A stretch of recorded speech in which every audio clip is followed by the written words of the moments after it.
Good morning. Happy Wednesday, everybody. So I'm not in my outdoor office or in my real office over at the church. I'm here in the living room.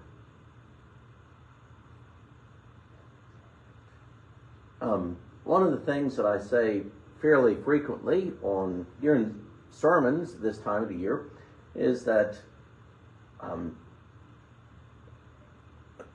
getting ready for Christmas really has very little to do with the lights or tinsels, toys, presents, and getting your Christmas cards out. That I say that over and over again, that getting ready for Christmas has very little to do with lights, decorations, tinsels, toys, etc., etc., etc.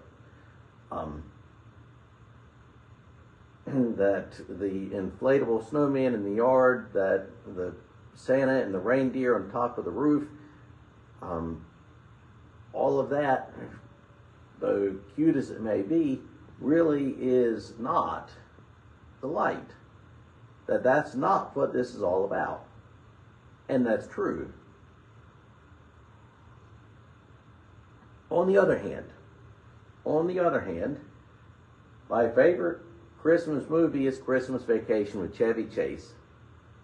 I watch it at least once every December. Haven't watched it yet this year, but I will. Almost know the lines by heart. Funny movie. And Clark W. Griswold goes just all out, over the top in decorating the house. It is a hilarious movie. And I like decorations. I like colored lights. I've never gone all Clark W. Griswold in decorating, but I do like decorations for Christmas. I can get a little bit sentimental as well. And I love the smell of the mulling spices and the smell of greenery in the house. But is there a contradiction there? Is there a contradiction between, on the one hand, saying that the decorations and the lights and the toys aren't the reason, aren't Christmas, and on the other hand, appreciating those things? Well, I hope not. Let me illustrate it this way. I'm sure many of you remember it was a massacre at Sandy Hook Elementary School. Almost 11 years ago to the day. It was December 14th, 2012. And one of the things that I have done many times is to go for a run at night. Go for a run at night in December, around Christmas, just to see the lights. And so I remember so vividly going for a run the night after that had happened during the day. And at the time, it really struck close to home because our two kids were fairly close to the age of the students that were murdered at Sandy Hook. And so I'm running through the neighborhood with all the lights in the houses, and lighting Christmas trees on, and inflatable Santa Claus on the roof and the whole bit. And for a minute I got viscerally angry. How can we've got 20 little kids that have been murdered and 6 teachers murdered with them, and we've got all of these lights up. All of these lights are powerless. They mean nothing. And then as I ran, I had another thought. And it's this.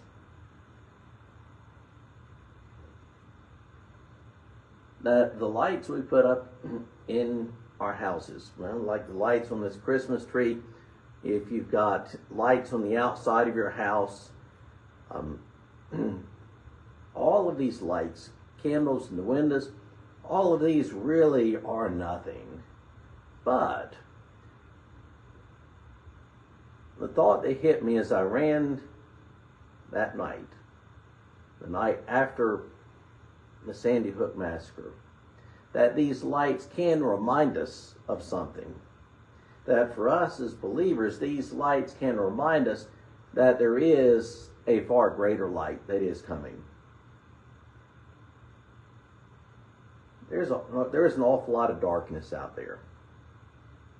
There's a lot of darkness out there. Now our society is bitterly divided.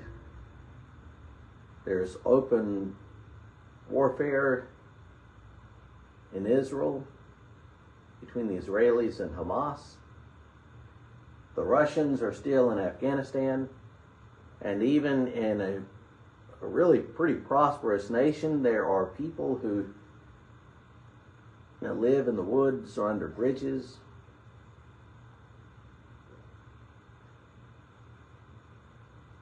And the lights we have on our trees and in our windows, those lights themselves cannot address warfare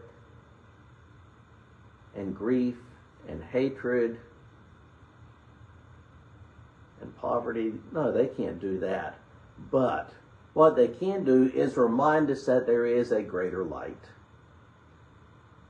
So throw an extra string of lights or two on your tree, colored lights at that. Put some extra candles in your windows, and when you do it, let that be a statement to the world that there is a greater light coming.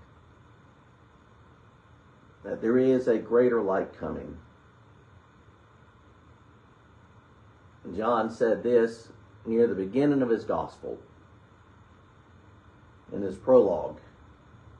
In him was life, and the life was the light of men. The light shines in the darkness, and the darkness has not overcome it. So the lights that we have on our trees and our windows, on the outside of our houses, let them be simply a reminder that there is a light in the world that the darkness cannot overcome.